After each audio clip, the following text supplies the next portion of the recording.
Assalamualaikum warahmatullahi wabarakatuh. Bagaimana kabarnya hari ini anak solih dan solihah? Semoga kalian selalu sehat ya dan dalam lindungan Allah Subhanahu wa Ta'ala. Baik, hari ini kita akan belajar pendidikan agama Islam ya bersama Bu Ria. Namun sebelum itu kita berdoa terlebih dahulu ya. Bismillahirrahmanirrahim.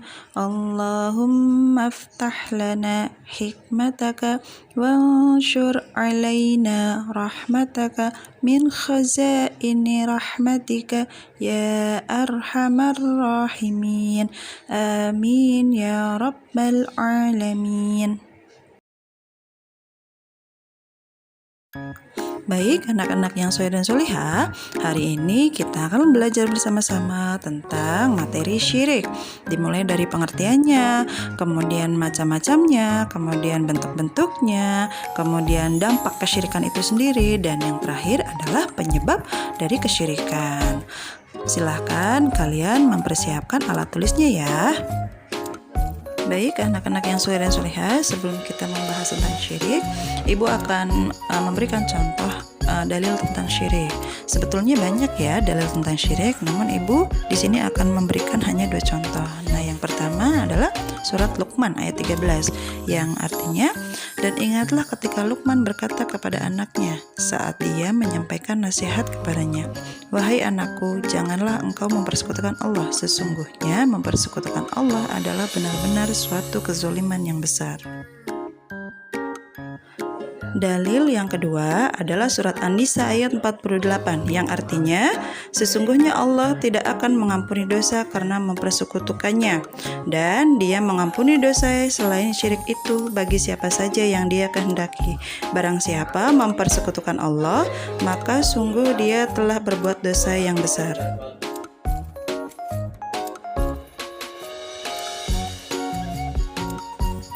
Pengertian syirik. Kata syirik berasal dari bahasa Arab, yaitu syaraka, yang berarti berserikat, bersekutu dengan yang lain.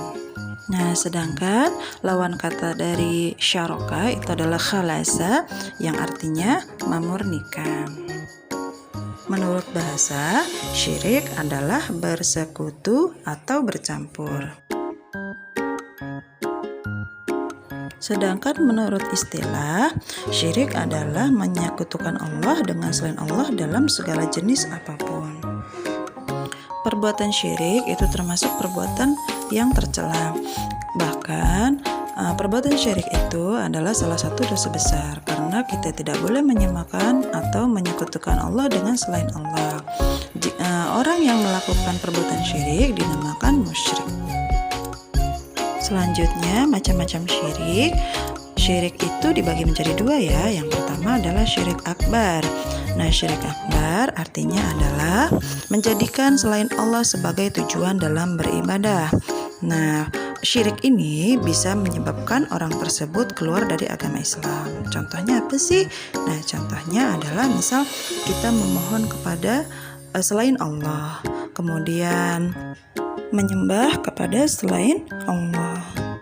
Macam-macam syirik selanjutnya adalah syirik asghar. Nah, syirik asghar adalah syirik yang dihasilkan dari perbuatan maupun ucapan yang dinyatakan sebagai perbuatan syirik oleh syara, namun tidak sampai menyebabkan keluar dari agama Islam.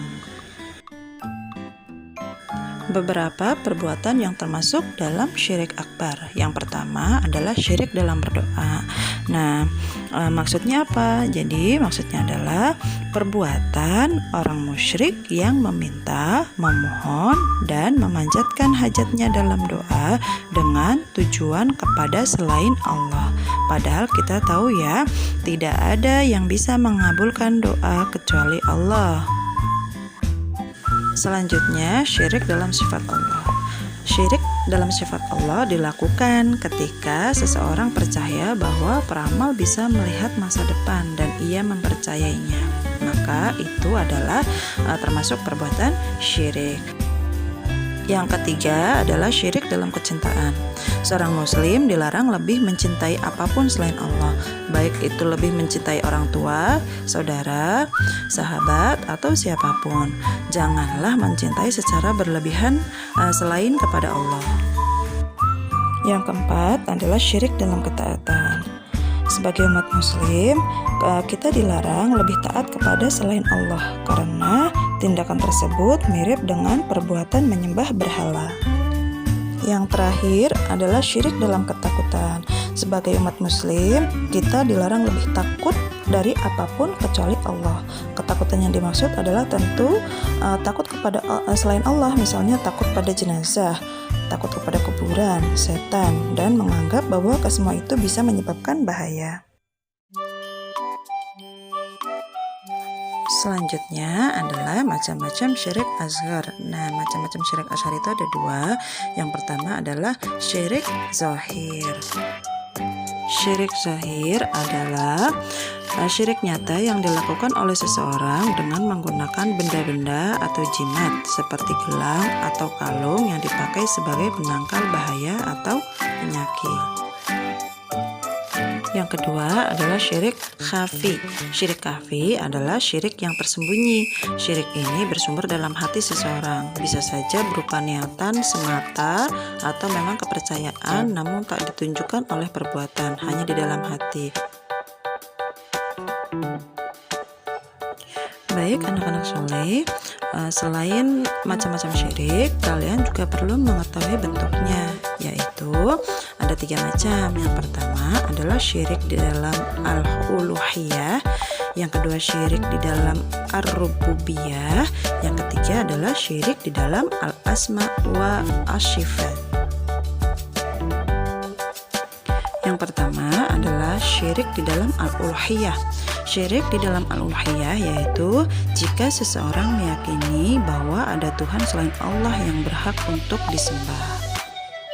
Selanjutnya syirik di dalam ar-rububiyah, yaitu jika seseorang meyakini bahwa ada selain Allah yang bisa menciptakan, memberi rizki, menghidupkan atau mematikan, dan yang lainnya dari sifat-sifat ar-rububiyah.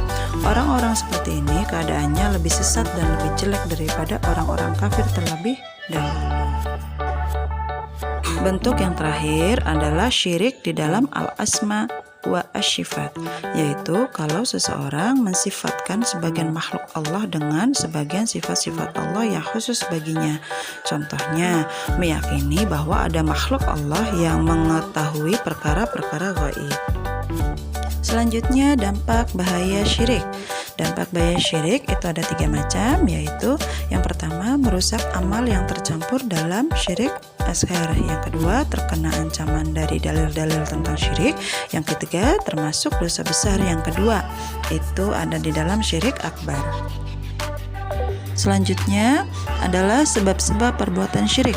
Sebab-sebabnya itu ada 3 ya. Yang pertama adalah dhaiful iman atau lemahnya iman.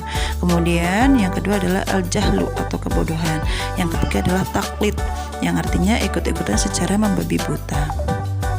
Selanjutnya yang terakhir adalah bentuk perilaku syirik. Contohnya apa saja? Yaitu yang pertama adalah menyembah berhala. Kemudian yang kedua adalah sihir. Yang ketiga peramalan. Dan yang terakhir adalah mempercayai paranormal atau ahli nujum dan ahli tenung.